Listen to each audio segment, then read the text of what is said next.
কি হঠকারী সিদ্ধান্ত বলবো না ওয়েল প্ল্যান্ড বলবো না দীর্ঘদিন ধরে ভাবা সিদ্ধান্ত বলবো?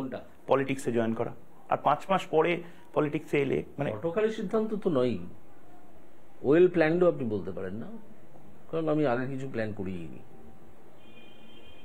আমি যখন দেখলাম যে এই দুষ্কৃতী দলদের মুখপাত্র তারা দিনের পর দিন অপমানজনক মন্তব্য করে যাচ্ছেন, যা বলা উচিত নয় জুডিশিয়ারি সম্বন্ধে বা জাজ সম্বন্ধে, সে সম্বন্ধে তাদের কাণ্ডজ্ঞানও নেই, সেগুলো বলে যাচ্ছেন, আমি সেগুলোকে ধর্তব্যের মধ্যে আননি, না এনে আমি আমার কাজ চালিয়ে গেছি। তারপর আমার মনে হলো যে তারা যখন এত আহ্বান করছেন যে খোলা মাঠে আসুন, ময়দানে, রাজনীতির ময়দানে আসুন, সেই চ্যালেঞ্জটা অ্যাকসেপ্ট করলেন?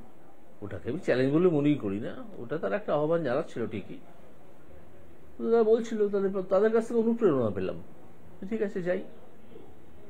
এবার আপনি ধর্ণা মঞ্চে যাবেন? চাকরি প্রার্থীরা যারা ঈশ্বর মনে করে আপনাকে এখন, তাদের কাছে যাবেন? দেখুন, চাকরি প্রার্থীদের ধর্ণা মঞ্চ সম্বন্ধে আমার নিজস্ব রিডিং হচ্ছে যে এই ধর্ণাটা দেওয়ার কোনো মানে হয় না, এটা আমি আগেও বলেছি। এরা কেন ধর্ণা দিচ্ছে এখনো পর্যন্ত তাও আমি জানি না।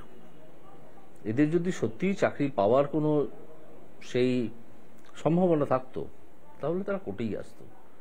ওই ধর্ণামঞ্চ থেকে এসে কোর্টে এসে চাকরি নিয়ে একাধিক লোক চলে গেছে, চাকরি করছে, তা ধর্ণামঞ্চের অবশ্যই আছেন কেন? ওদের ধারণা কিছু তৃণমূলেরই কিছু লোক আছে ওখানে, তৃণমূলেরই কিছু দালাল টাইপের লোক আছে, তারা ওইটাকে চালাচ্ছে কোনো কারণে, যদি তালে গোলে মালে একটা কোনোভাবে চাকরি পেয়ে যাবে। মানে আপনি বলছেন চাকরি প্রার্থীদের আন্দোলনের মধ্যে তৃণমূল কংগ্রেস ইনক্লুড করে ফেলেছে, ভেতরে ঢুকিয়ে ফেলেছে ট্রোজান হর্স? অবশ্যই অবশ্যই। এবং আন্দোলনটাকে ভেঙে ফেলতে চাইছে? না, আন্দোলনটাকে ভেঙে ফেলতে চাইছে না, কিন্তু এই আন্দোলনটাকে জিইয়ে রাখছে।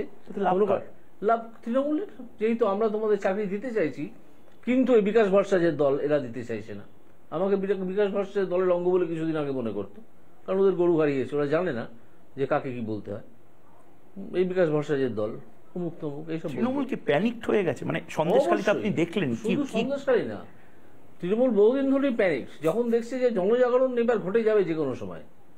তৃণমূল তো আমি বলছি বারে বারে যে তৃণমূল ভেতরে ভেতরে ভাঙছে, তৃণমূল ভেতরে ভেতরে ভাঙছে, তৃণমূল ভেতরে ভেতরে নিজেদের মধ্যে অবিশ্বাস এমন চূড়ান্ত জায়গায় পৌঁছেছে যে তৃণমূল আর কোনো, ওটা তো কোনো রাজনৈতিক দল নয়, পলিটিক্যাল পার্টি নয়, ওটা একটা যাত্রা পার্টি।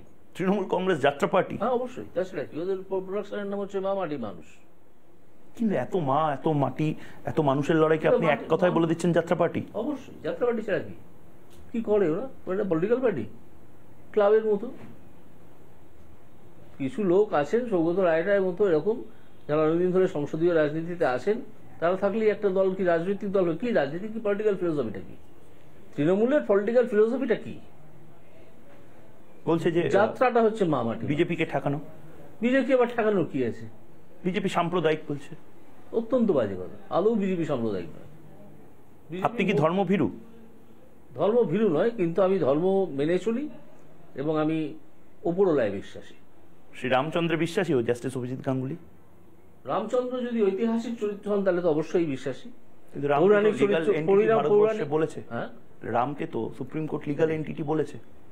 লিগাল এন্টিটি বলা হয়েছে, রাম একটা ডেইটি, যে কোনো ডেইটি লিগাল এন্টিটি। আচ্ছা, যে কোনো ডেইটি, এই যে আমাদের এখানে এত দেবোত্তর সম্পত্তি আছে, যে দেবতার নামে সেই সম্পত্তিটা উৎসর্গ করা আছে, সেই দেবতাকে সবসময় একজন মাইনর বলে ধরে নেওয়া হয়, এবং সেই মাইনরকে রিপ্রেজেন্ট করে ট্রাস্টি বোর্ডের কেউ, বা যাকে বলা হয়েছে উইলে যে একে রিপ্রেজেন্ট করবে ইনি, মাইনর বলে ধরে নেওয়া হয়, এবং সেই জন্যই ডেটি বলা হয়েছে।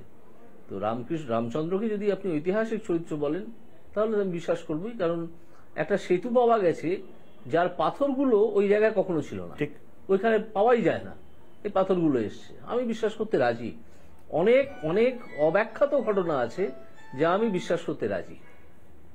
মানে আপনি জাস্টিস অভিজিৎ গাঙ্গুলি কিছুদিন, জানি না কুলিং অফ পিরিয়ড নেবেন কিনা, কিন্তু সেই তার মাঝে অযোধ্যায় রাম মন্দিরে যেতেও পারেন ঘুরতে। যাবো না, এখন খুব ভিড় হচ্ছে, একটু ভিড়টা কমুক তারপর যাবো। কুলিং অফ পিরিয়ড কেন নিলেন না? আমন্ত্রণ আছে জাস্টিস অভিজিৎ? হ্যাঁ, আমন্ত্রণ আছে। কুলিং অফ পিরিয়ড কেন নিলেন না? একেবারে মানে সকালবেলা কলকাতা হাইকোর্ট কালো কোর্ট ছেড়ে এখন আপনি জাস্ট শার্ট পরে হয়তো কাল প্রয়োজনটা কি? কুলিং অফ, সবাই যে অনেকে সমালোচনা করছে, সমালোচনা তো করতেই পারে। জজ সাহেব রাজনীতিতে চলে এলো, এটা হয়েছে? চলে আসবে। জজ সাহেব সমাজের বাইরের মানুষ নন, তিনি রাজনীতিটাকে বাইরে রেখে কোর্টে বসে ওইখানে যে বিচার করা সম্ভব সেই বিচারটা করেন, রাজনীতিটা করেন না। সে যতই বলুক, মুখপাত্ররা যতই চেঁচাক, তিনি রাজনীতি করেন না। আমার একটা জাজমেন্টও কোনো রাজনীতির ছাপ নেই। মানে আপনার একটাও জাজমেন্ট নিয়ে আপনার কথায় যারা আপনি নামও নিতে চান না, সে যদি কালকে সুপ্রিম কোর্টে বলে যে মিলর্ড দেখুন এই ভদ্রলোক এখন, হ্যাঁ বলুক না, আমি চাই তো। আপনি চান? হ্যাঁ আমি চাই, আমি চাই। এটা এই অশিক্ষিতরা শিক্ষাটা পাবে, এই অশিক্ষিতরা শিক্ষাটা পাবে। আমি তাদের 1 মিনিটে সেই থিওরিটা বলে দিতে পারি, কিন্তু আমি তাদেরকে শেখাবো না, আমি তাদের টিচার নই, আমি কোনো অ্যাডাল্ট এডুকেশন সেন্টার খুলিনি। তারা জান না, গেলেই তাকে 2 মিনিটে বুঝিয়ে দেবে, এবং এই মামলাটা রিজেক্ট হতে 2.5 মিনিটের বেশি সময় লাগবে না সুপ্রিম কোর্টে। হ্যাঁ, যে কোনো কোর্টে, শুধু সুপ্রিম কোর্ট কেন, যে কোনো কোর্টে। বিজেপিতে কার সাথে মানে এখন কথাবার্তা হচ্ছে? কালকে প্রধানমন্ত্রীর র্যালিতে আপনি কটায় যাবেন? না, আমি তো এখনো অফিসিয়ালি যোগদান করিনি, হয়তো যোগদান করবো 7 তারিখে, 7 তারিখ বা তারপরে 7 তারিখে, তো তারপরে, তো 7 তারিখের পরে বিজেপি রাজনৈতিক দল হিসেবে আমাকে যেরকম দায়িত্ব দেবে, কোথায় দাঁড়াবেন সেটা খুব ইম্পর্টেন্ট। আমি সোশ্যাল মিডিয়াতে দেখলাম তমলুকে নাকি আপনি দাঁড়াচ্ছেন। আমি সত্যি জানি না এটা আপনার নিজের ইচ্ছা, ডায়মন্ড হারবারে? আমি আবার নামটা নিয়ে ফেলছি, অভিষেক বন্দ্যোপাধ্যায়ের বিরুদ্ধে। আমার কোনো জায়গায় দাঁড়ানোর কোনো ইচ্ছা আমাকে প্রকাশ করতে হবে না, এটা তারা প্রকাশ করবেন, তারা সিদ্ধান্ত নেবেন। তারা যখন বলবেন যে তুমি ওখানে দাঁড়াও বা এখানে দাঁড়াও, তখন আমি সেখানে দাঁড়াবো। তারা যদি বলেন যে না তোমায় এখন দাঁড়াতে হবে না, আমি দাঁড়াবো না। সিপিএম, কংগ্রেস, মানে তৃণমূল বিরোধী যে দলগুলো রয়েছে, যারা একটা সময় আপনাকে ঈশ্বরের আসনে বসিয়েছে এবং বলেছে আপনি সেই মুক্ত বাতাসটা আনতে পারেন, সেই দলগুলোকে আহ্বান করবেন আপনার সিটে যাতে আপনাকে জেতানো হয়? কারণ কি লড়াইটা তো জাস্টিস গাঙ্গুলি বনাম চাকরিচোরদের। করবো। যারা ভালো মানুষ আছেন তারা যদি বোঝেন যে তাদের রাজনৈতিক দল সেই সিটে জিতবেন না, তাহলে সেই ভোটগুলো নষ্ট না করে আমি বলবো ওই দুষ্কৃতীদের দলকে না দিয়ে বিজেপিকে দিন।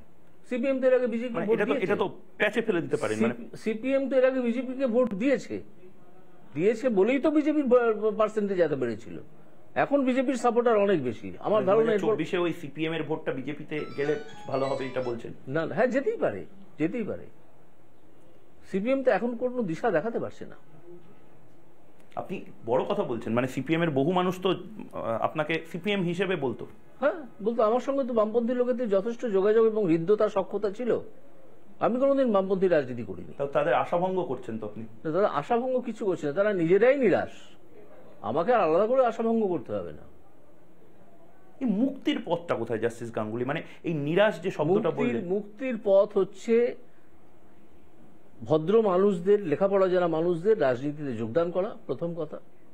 যারা রাজনীতির সম্বন্ধে দুটো কথা বলতে পারবেন, যারা রাজনীতি করা বলতে বোমাগুলি বোঝেন আর পুলিশকে নিজের দলে আনা বোঝেন, কোনোভাবে উৎকোচ দিয়েই হোক বা ভয় দেখিয়েই হোক বা ভালো পোস্টিংয়ের টোপ দিয়েই হোক, তারা রাজনীতিবিদ নন, তারা দুষ্কৃতকারী। জাস্টিস অভিজিৎ গাঙ্গুলি পারবে এই দুর্নীতি, এই ক্ষমতায়ন, এই এত ঘোড়া কেনা বেচার মাঝে যে রাজনীতিটায় আমরা দেখে অভ্যস্ত, সেই রাজনীতিতে আপনার এই সাদা শার্টে একটাও কালো দাগ না লাগিয়ে আপনি পারবেন? না, নিশ্চয়ই কালো দাগ লাগবে। রাজনীতিতে নামলেই কালো দাগ লাগবে। এটা জেনেও নামছেন আপনি? নিশ্চয়ই, এটা জেনেই নামতে হবে। এবং তারপরে মানুষ বুঝে নেবে যে এই কালো দাগটা সত্যি ওনার জামায় লাগা উচিত ছিল কিনা। কালো দাগ তো লাগবেই, কার জামায় লাগেনি?